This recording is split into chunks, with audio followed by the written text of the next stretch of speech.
Të gëzojmë 113 vjetorin e pavarësisë Shqipërisë dhe të gjithë përvjetoret e tjerë uroj që shqiptarët t'i gjejnë në familjen e Bashkimit Evropian. Rok Shqipëria, shqiptarët e shqiptarizma, shëndet e gëzime paqit të gjithë në zemra e familje tuaja. Faleminderit.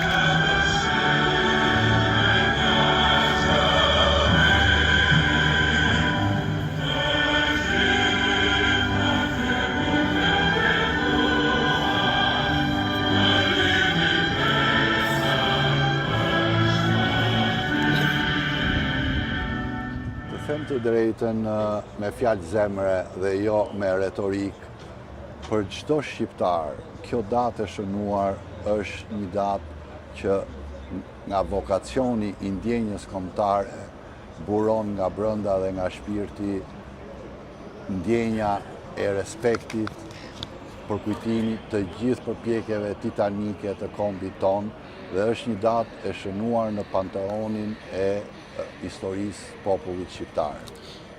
Keni marrë pjesë në shumë shtete ku jetojnë shqiptarët në diasporë. Si mund ta krahasoni diasporën shqiptare organizimin këtu në Australi? Të them të drejtën, sikurse ju vetë e thoni dhe që në momentin e parë ku kam britur, më ka impresionuar që shqiptarët e quajnë Australia my home. Ky vend ka në kulturën e vet, në ADN-n e vet, dialogun, tolerancën, integrimin dhe atë që quhet resilience. Veprimin e përbashkët të gjithë për një qëllim. Dhe shqiptarët e Australisë, sidomos duke pasur parasysh se çfarë po ndodh sot në botë, përfshi dhe Europën, e cila perëndimore kam parasysh Bashkimin Evropian, që i ka pasur të drejtat dhe liritë themelore në core, që i thonë në qendër, të qëndërzuar të drejtat e njeriut, po shohin probleme që po përballen dhe që kanë të bëjnë me minoritetet, edhe me migracion. Shqiptarët e Australisë janë vërtet të mirit e ngruar dhe janë në një unison mendimi dhe veprimi pavarësisht se nga trevat nga vinë trevat shqiptare, kam parasysh, nga ata kanë origjinë.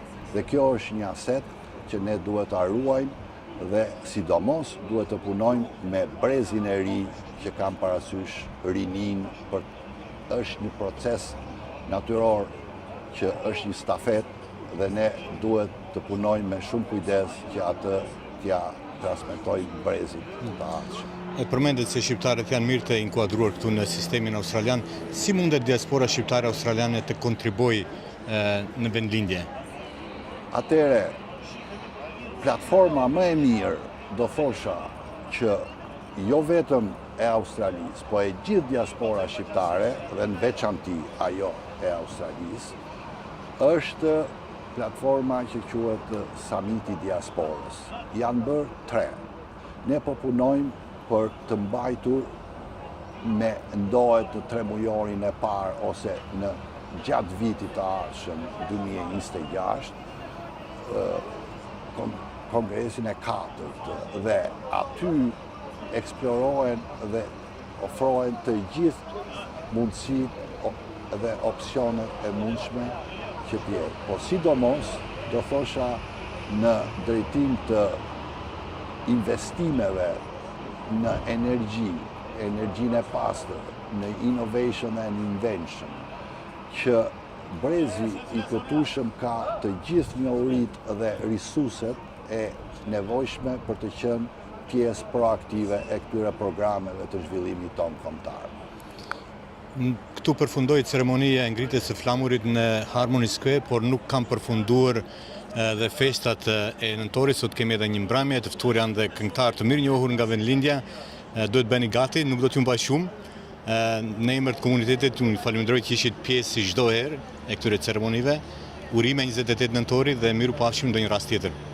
Faleminderit për këtë mundësi që më dha të komunikoj me ju dhe këtu gjej rastin që përveç se të falenderoj nga zemra të gjithë komunitetin shqiptar, të shqiptaro-australian që është në Australi, edhe rolin dhe misionin e veçantë që luan Radio Triple Z në kultivimin e vlerave tona kombëtare më të mira, por jo vetëm, dhe në bërjen e njohur për kombin ton dhe vlerat shqiptare të identitetit e kulturës mbar në gjithë Australinë përmes valëve tuaja dhe mbajtjen gjallë të asaj që ne kemi më të çmuar, thesarin më të çmuar, gjuhën dhe kulturën tonë dhe identitetin që është ADN-ja e shqiptarizmit.